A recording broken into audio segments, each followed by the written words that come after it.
Hey guys, you're watching In the Seat with Valerie Perez. I'm here with Iman and Sumit, and today we're going to discuss Trump's tax reform.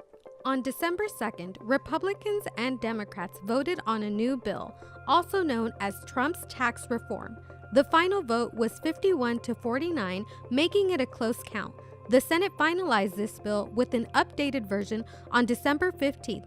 According to sources, this reform will benefit rich Americans, possibly making the middle and lower class obtain higher taxes by 2028, unless Congress in the future extends these cuts.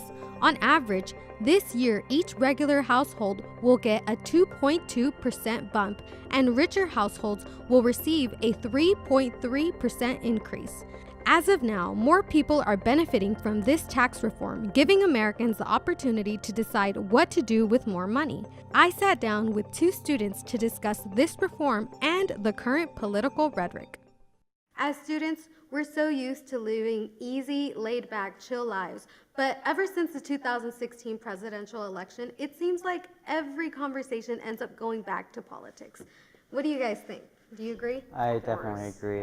Yeah, I've definitely noticed just like random times where I'm like at Starbucks grabbing the newspaper and like Trump's on the front page or just something political.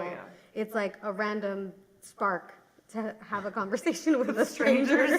Yeah, I mean, at this point, you're saying like, okay, people say, oh, have you seen this movie lately? You're saying, oh, have you seen this debate lately? Yeah. So at this point, it's just another type of conversation. Yeah, or like, have you seen the meme on Instagram or the new BuzzFeed video, or the new YouTube trailer or the new YouTube video of just illegitimate sources that don't even know what they're talking about, just random people debating about politics. Right. Yeah. Well, I mean, with the Trump's tax reform, it did just get passed on December 2nd, and I've just noticed that it has a lot of backlash. Protests everywhere, right? Yeah, it was crazy. Not just from people, but from politicians as well. There were a good amount of politicians like Bob Crocker, the senator from Tennessee. It took him a really long time to get convinced to even sign for the bill and actually vote for it.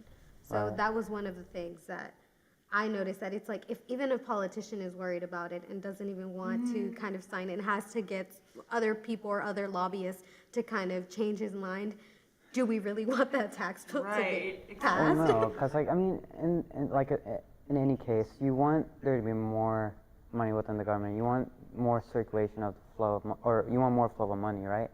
However, if you're having these tax cuts, right, you're basically giving the spatter checks to people. You're having, so basically less of an income tax. You have a different deduction, right? So at this point, you're going to be having the money to yourself. You're going to be more greedy with it, meaning there's going to be less money in the circulation, meaning you're going to have inflation. So at this point, you're just going to have high prices or something like that, just like counter with sales tax or something. Yeah. It's not really going to be money flowing and helping, the middle class or the working poor, or even, the lower class people who are on Medicaid, people who are on stamps, all of that. We're not really going to see that in the long term. And if we do, is it really going to benefit everyone if really the whole promotion of the tax reform was to help the 1%, the wealthiest people? Right. It just puts more money in people's pockets temporarily. It's a very temporary fix to stimulate the economy, make people buy more, and make people also save, because they basically give tax cuts with the expectation that either people save a little bit and then buy, or but it's this economy is stimulus. But in the long run, that's kind of a failure, because with all that debt, the government's gonna be like, where we need money, like where are we gonna pay for all of this? And that's kind of interesting too, because I read on the news that out of like many of the major companies that got tax cuts, there were only about 2 or 3 that actually gave raises to their employers. And one of them was JP Morgan Chase, so it was a bank. It's like pretty big. But off the top of my head, that's the major name that I remember. But still, out of all the companies in the United States, only 2 or 3 were willing to give their employees raises or to put the money back into the community. It's just, it's not. It's a short-term solution. It is a short-term I mean, if anything, solution. like, you should have a more proportional income tax where, the higher has to pay more because, they're able to pay more and they can feed more into the system, while the lower class, they may not have enough wealth, but proportionally they'll have enough to, like, still be able to help out with the government. Because like, Right. if you're not going to be able to pay taxes, right, you're not going to be able to like help yourself out in any situation. Sure, you'll have money right now, but in the future, if you're not going to have that money in that circulation, you're basically ruining your chances of having a stable future. I definitely can. I think really with the difference with the 2016 election is that the line wasn't blurred anymore. Any election prior to that, you couldn't really just talk to a person and kind of assume what party they were a part of, if they were a part of a part, if they associated with the party at all, or if they were like a libertarian. You couldn't really tell, and then it was just, the end of 2015, 2016 hit, you could just tell who was better. Everyone's wearing like a name tag. Yes, everyone has. And it's kind of sad in a way because, policy isn't a sport.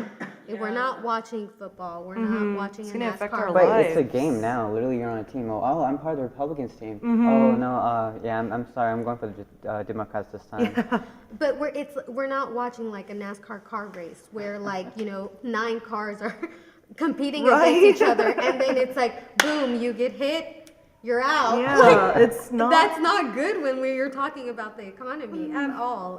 It definitely it's just more depressing in a way because Donald Trump is the president. He was a celebrity beforehand. I'm sure he's crossing a bunch of challenges that he didn't even know he was going to have. And now just stuck in the middle, and he's our president, and we're just here as American people hoping that, I guess, that we make it out of this.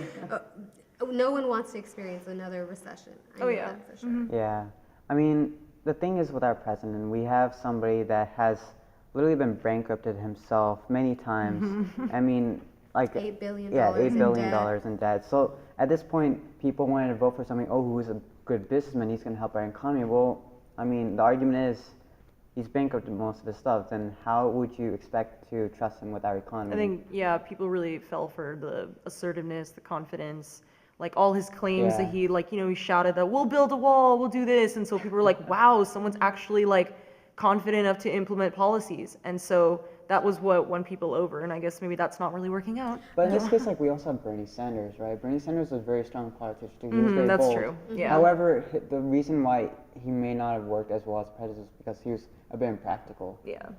Yeah, but I think there's a difference between like the presentation of like Bernie Sanders, Donald Trump, let's name another one, Barack Obama, and then Hillary Clinton. Yeah. The presentation of change from a politician, from a leader, from all 4 of those leaders or claimed to be leaders was very different compared to the strategy that Donald Trump Of course.